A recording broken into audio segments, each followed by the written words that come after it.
Un peu de silence, s'il vous plaît. Avec le concours de Jean Negroni, Édith Loria, Bernard Murat, Rosine Favet, Suzanne Michel, Bernard Calais, un conte de José Pivin. Bon, fermez vos cahiers.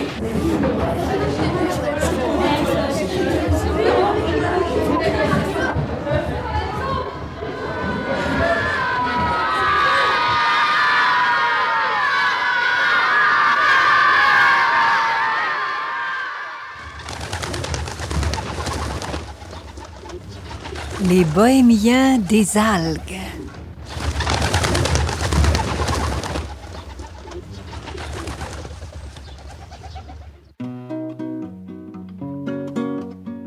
J'ai repeint ma roulotte aux couleurs de l'été, ma maison feuille aux roues ensoleillées. J'écoute la crinière de mon cheval bruissant, clapotis de sabots au parage des routes, parmi les herbes grêles, ça grince et ça carotte. Jaillit des sauterelles, s'avance ma roulotte.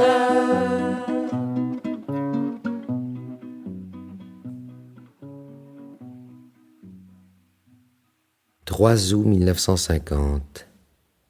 Il devait être environ 4 heures de l'après-midi. En été, c'est l'heure où tout commence à se réveiller sur la côte algérienne. L'employé des postes qui somnolait derrière le grillage de son guichet se redresse subitement parce que le premier client de l'après-midi vient d'entrer. À timbre à 15 francs, s'il vous plaît. Le notaire qui faisait la sieste, derrière les volets clos doublés par l'ombre des bougainvilliers, se baisse pour prendre les souliers qu'il avait enlevés avant de s'allonger sur son lit. Ils ont encore glissé sur mon lit. Je vais prendre ma canne. Dans la rue qui traverse les villages, toute droite, les chiens s'étirent, les mendiants sortent des fossés poussiéreux et secouent leurs haillons. Sur les toits de tuiles rouges, les cigognes se décident à quitter leur pose de girouette et s'envolent à la recherche des grenouilles dans les mares oubliées par l'été torride. Dans les vignes, les ouvriers s'essuient le front et cessent quelques instants leur travail. Eux aussi paraissent sortir d'un sommeil, car ils ne sentaient plus leurs gestes, tant ils étaient abrutis de chaleur. Loin des villages blancs et des vignes alignées dans les plaines, dans cette région de collines recouvertes de pins qui se trouve à l'est d'Alger, entre Francis Garnier et Ténès, les menthes et les romarins du bord de la route étiraient leur ombre avant de parfumer la douceur du soir. Les bois étaient déserts. On entendait à peine de temps en temps des craquements de feuilles sèches dans les taillis de chêne vert, lézards qui se dégourdissaient les pattes, ou oiseaux à la recherche d'une larve rampant. Puis, un chacal se dressa entre 2 touffes de bruyère à fleurs blanches, pointa les oreilles et s'enfuit en traversant la grande route. Alors, apparut en plein soleil, débouchant d'un chemin de traverse, une roulotte jaune et verte traînée par un vieux cheval brun comme un hanneton. La roulotte franchit la chaussée goudronnée sur ses roues cerclées de rouge, comme venait de le faire le chacal, du bout de ses pattes, et s'enfonça à son tour dans la même direction, c'est-à-dire sous les pins d'un promontoire qui dominait la mer, plus loin. Personne ne marchait à côté du cheval. Les bohémiens devaient somnoler dans la roulotte, à l'abri du soleil.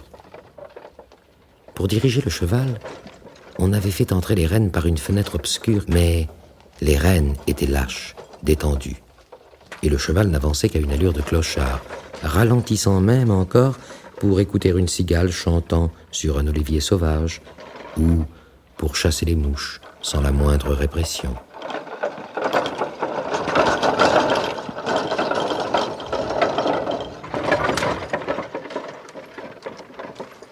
Le soleil se courbait au bout de ses rayons pour voir ce qui se passait sous les branches, quand la roulotte, toujours silencieuse, atteignit l'extrémité du promontoire. La route forestière s'arrêtait là. À la fenêtre, d'où sortaient les rênes du cheval, entre deux pots de basilic, une ombre passa. Les rênes se tendirent, la roulotte s'immobilisa sous les derniers pins. Devant, il n'y avait plus qu'une plateforme couverte de plantes grasses et de buissons de lentisques à feuilles chocolat, d'où l'on dominait le bleu de la mer et une partie du ciel. Tout paraissait calme de cette hauteur. La surface de la mer, sans une ride, planait sur les grands fonds avec un léger bruit heureux. Le soleil devenait plus doux, duveteux comme les chardons, las de piquer, d'où s'échappent des bourres blanches, avant de s'en aller, croyant laisser derrière lui un monde sans raison de ne pas être satisfait.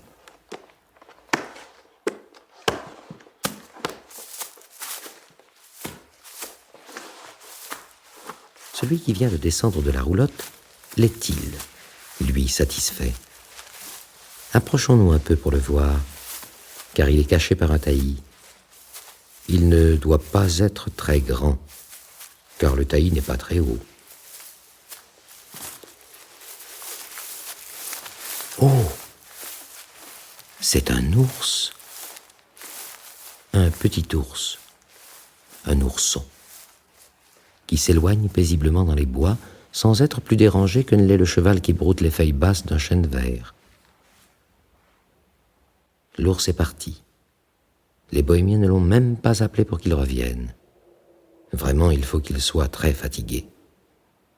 Aucun d'eux n'est encore sorti pour dételer le cheval qui tend maintenant le cou pour attraper des branches plus hautes. Oh! Il n'y a personne dans la roulotte. Non. Il n'y a personne. Absolument personne. Le seul occupant de la roulotte était l'ours, qui a dû arrêter le cheval en s'emmêlant les pattes dans les rênes. Mais l'ours est parti. Il cherche sans doute à se nourrir dans le bois, et plus rien ne bouge dans la roulotte qui s'obscurcit de plus en plus. Rien que le vent du soir qui vient de se lever et effleure avec indifférence ce promontoire et sa touffe de pin. Tout se transforme peu à peu en silhouette. Même le cheval toujours attelé au véhicule, qui a renoncé à brouter et attend, comme un cheval de fiacre d'où serait descendu Monsieur du Soleil, qui vient de disparaître à l'horizon.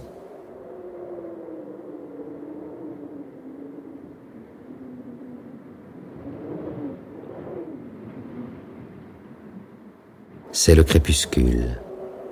Des petites chauves-souris volent autour du cheval toujours immobile. Dans la lumière tendue vers le couchant, on voit passer des dessins d'oiseaux, mouettes ou goélands qui regagnent la côte pour dormir. Assez rapidement, car nous sommes en Algérie, les couleurs du ciel s'effacent et sont remplacées par le gris de la nuit. La mer devient noire avec des filets roses. Le vent se calme de nouveau, et voici de nouveaux pas froissant la route forestière. Le cheval tourne la tête. Est-ce son ami l'ours qui revient? Non. Il y a deux ombres sous les arbres. Elles s'approchent. Un garçon d'une quinzaine d'années et une fille plus jeune. Ils se tiennent par la main et ne parlent pas. Les voici sur le promontoire. Allons, lol Michaud, ne pleure pas tout le temps. Regarde, voilà la roulotte. Nous l'avons retrouvée. Où ça? Là, devant nous. Essuie tes yeux, et tu la verras. Tiens, il y a même kilomètres notre cheval qui nous attend. Je vais aller le dételer, le malheureux. Regarde-le. On dirait un rocher en forme de cheval plutôt qu'un vrai cheval. Et Zanzan, mon petit ours? Il doit pas être loin non plus. Tiens, là-bas. Il gratte sous les feuilles mortes. Il a dû trouver des iris sauvages et il cherche à déterrer les racines. Zanzan! Zanzan! C'est moi, Lol Michaud! Ta petite souris rouge! Oh, kilomètres! Voilà, mon vieux cheval. C'est moi? Celui qu'on appelle l'enroué? Tu te demandais ce que nous étions devenus, n'est-ce pas? Je suis content de te retrouver, tu sais.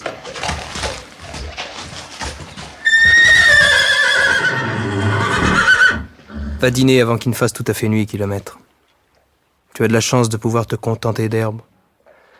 Nous, Et la nuit est venue au rendez-vous des pas du promontoire, et les pins frémissent et craquent.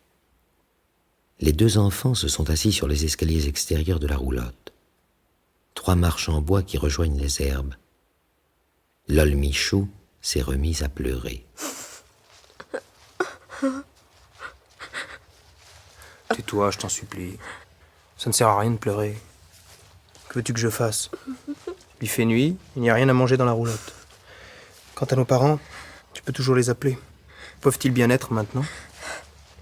Et tout ça, à cause de cet ourson qui mange tranquillement ses racines d'iris, lui. Et aussi d'une jeune Lol Michaud qui s'est roulée dans la paille tombée d'une meule. Mais c'est surtout à cause de Zonzon.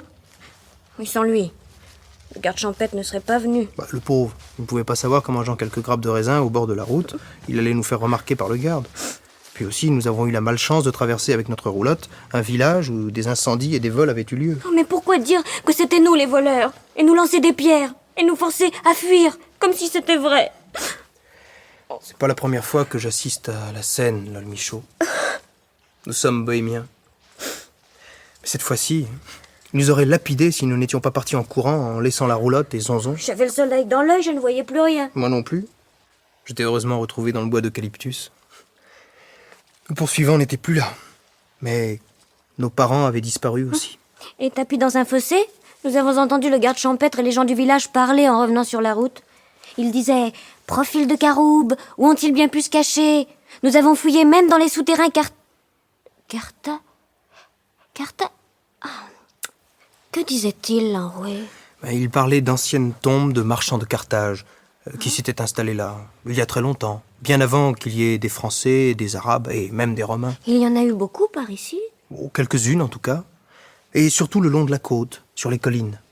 Mais il ne reste plus grand-chose maintenant, quelques grosses pierres, quelques trous à demi éboulés, des repères à crapauds et à vipères plus qu'autre chose. Si quelques bonnes femmes du village avaient pu se faire mordre le nez par un petit serpent bien venimeux... Ils n'auraient été tous que plus furieux et plus acharnés à nous poursuivre.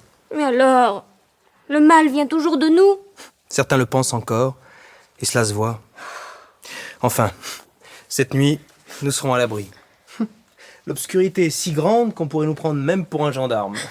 Dis, crois-tu qu'ils aient pris nos parents? Non, mais ne recommence pas à pleurer, Lol Michaud. Ils ont dû s'éloigner plus que nous, et surpris par la nuit, ils attendent le jour pour nous rechercher. Oh! Nous avons effacé les traces des roues qui nous ont permis de retrouver la roulotte. Il le fallait. Mais ne t'inquiète pas, va. Je connais notre mère. Elle aura plus vite fait de nous flairer à travers la forêt que de lire la bonne aventure. Ils coucheront dehors. Nous avons la roulotte pour dormir. Oh, quelle chance que Kilomètre soit parti tout seul pendant la dispute. Le garde voulait confisquer la roulotte. Oui, mais calme-toi, Lol Michaud. Demain, nous reprendrons la route, en passant sous les arbres. Nos parents reconnaîtront certainement le pas de Kilomètre, et nous irons loin d'ici, dans un pays où l'on aime les bohémiens, où les ours peuvent manger des grappes de raisin au bord des routes, et où les petites filles peuvent se rouler dans la paille des meules sans être inquiétées. N'est-ce pas, Lol Michaud? Elle dort. Tant mieux. Elle oublie qu'elle a peur et faim. Bon, je vais la porter dans la roulotte. L'air est frais ici.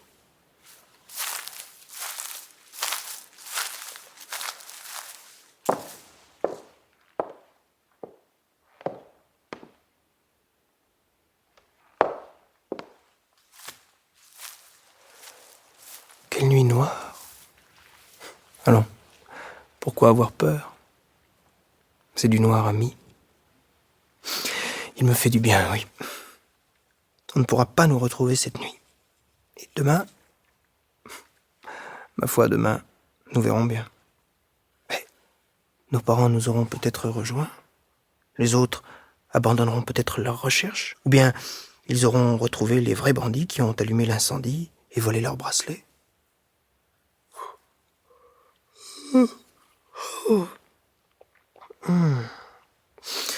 Je sais pas si c'est la faim ou la fatigue qui me fait bâiller, mais j'ai sommeil.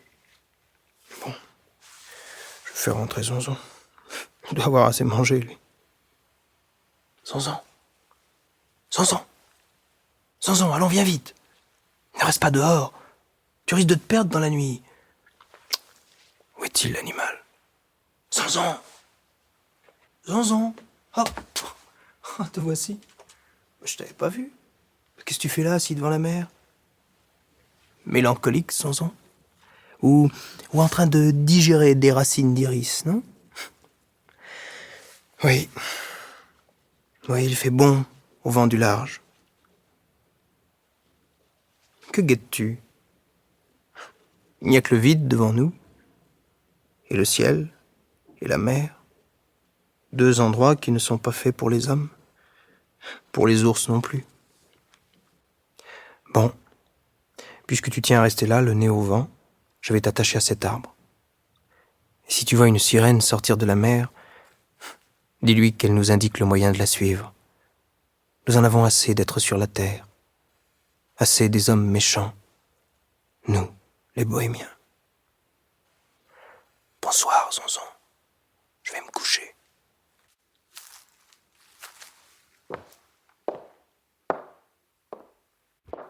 Et bientôt, il n'y eut plus aucun bruit d'homme dans le bois de pin du promontoire. Un hibou appela.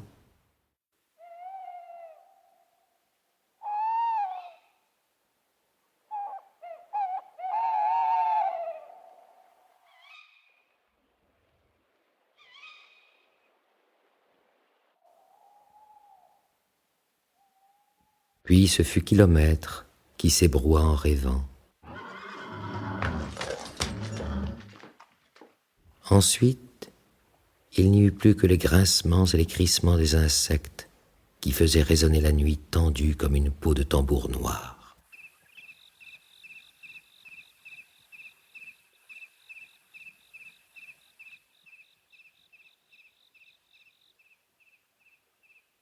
Vers 11h30 du soir, une lueur blanchit à l'horizon.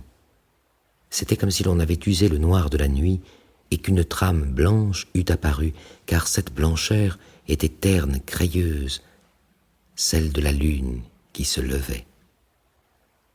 Sur le promontoire, la silhouette du petit ours se dessina comme sur un écran. Zonzon n'avait pas bougé. Toujours assis, il guettait quelque chose du côté de la mer.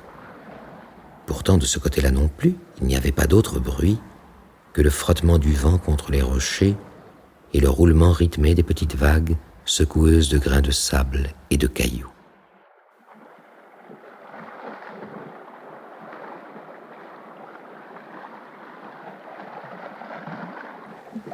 Et la lune apparut, et avec elle la mer et le ciel apparurent aussi, comme si elle avait tout entraîné avec elle, et elle montait lentement, la lune blanche, avec ses taches de rousseur sur la figure, et à ce moment, l'ours assis sur le promontoire dressa les oreilles.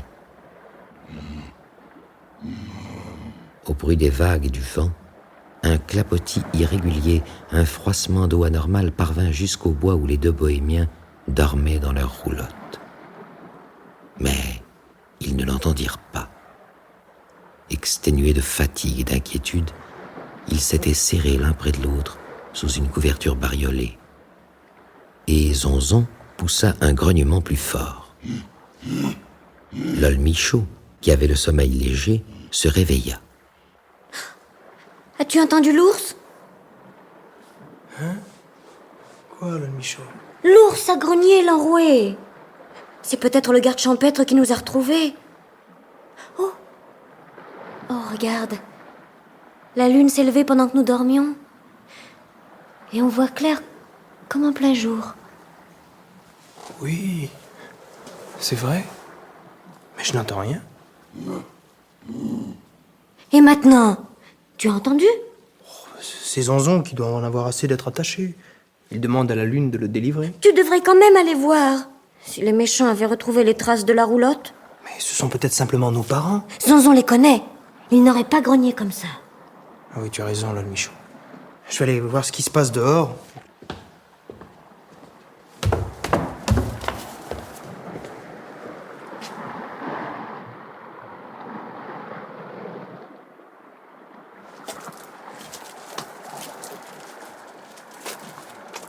Petit ours! Petit ours! Qu'y a-t-il? Oh, c'est du côté de la mer que tu vois quelque chose? Je préfère ça. C'est pas dans cet amas de rochers que le garde champêtre a dû s'aventurer cette nuit. Je vois rien. Ah si, là-bas, près de cette île, que je n'avais pas remarquée en plein jour. Elle est si petite et au ras de l'eau.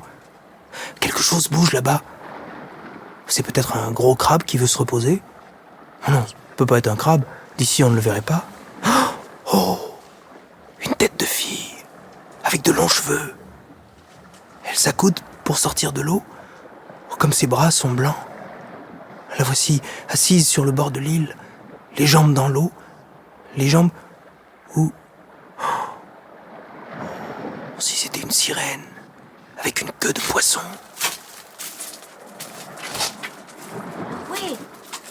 Laroué? Eh bien, que fais-tu? Je t'entends parler tout seul. Dis, qui faisait grogner notre ours? Chut, regarde là-bas, sur l'île, juste dans le rayon de la lune. Qui est-ce, Laroué? Je ne sais pas. Une sirène, peut-être. Oh, je voudrais bien voir ses jambes pour m'en rendre compte, mais elles sont dans l'eau. De toute façon, c'est quelqu'un qui sait bien nager car l'île est loin de la côte. Oh, regarde. Elle peigne ses cheveux. C'est sûrement une sirène. Les sirènes se peignent toujours les cheveux au clair de lune. Comme elle est pâle. Mais c'est sans doute à cause de cette clarté. Quels longs cheveux, pourtant. Oh, si je pouvais voir si elle a une queue de poisson ou non. Chut. Écoute.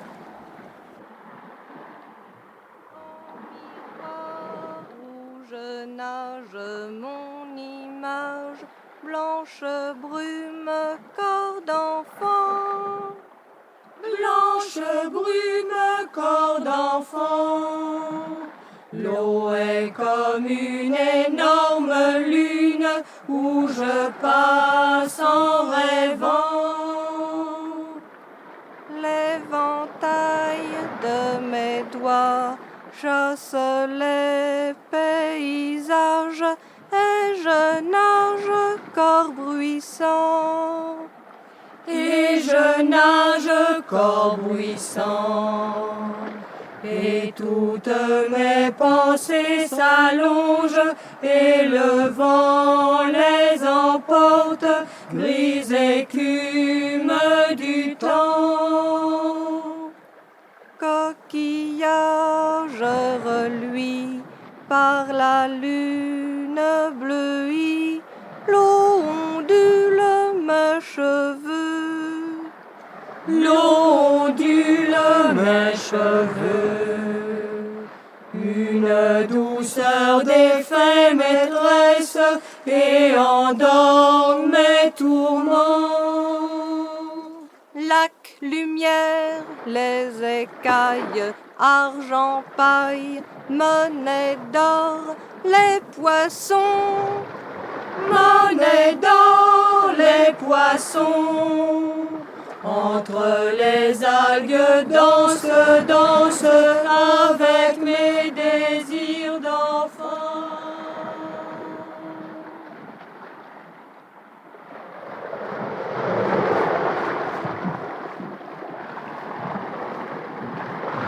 C'est certainement une bande de sirènes qui est sortie de l'eau et qui vient chanter sur l'île.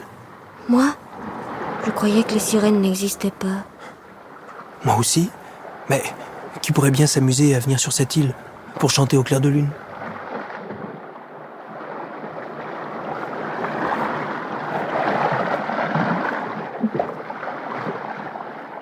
Il était en effet extraordinaire de voir une fille chanter presque en pleine mer sur cette île, entourée de voix dont on ne distinguait pas l'origine.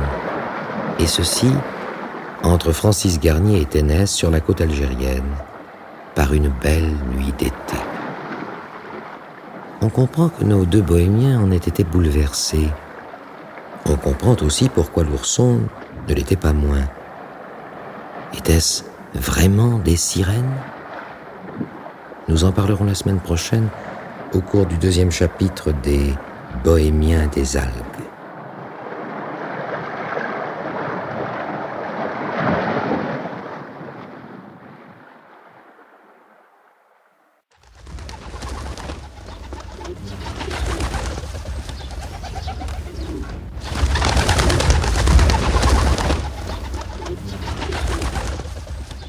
Vous venez d'entendre Fermez vos cahiers, avec le concours de Jean Negroni, Édith Loria, Bernard Murat, Rosine Favet, Suzanne Michel, Bernard Calais.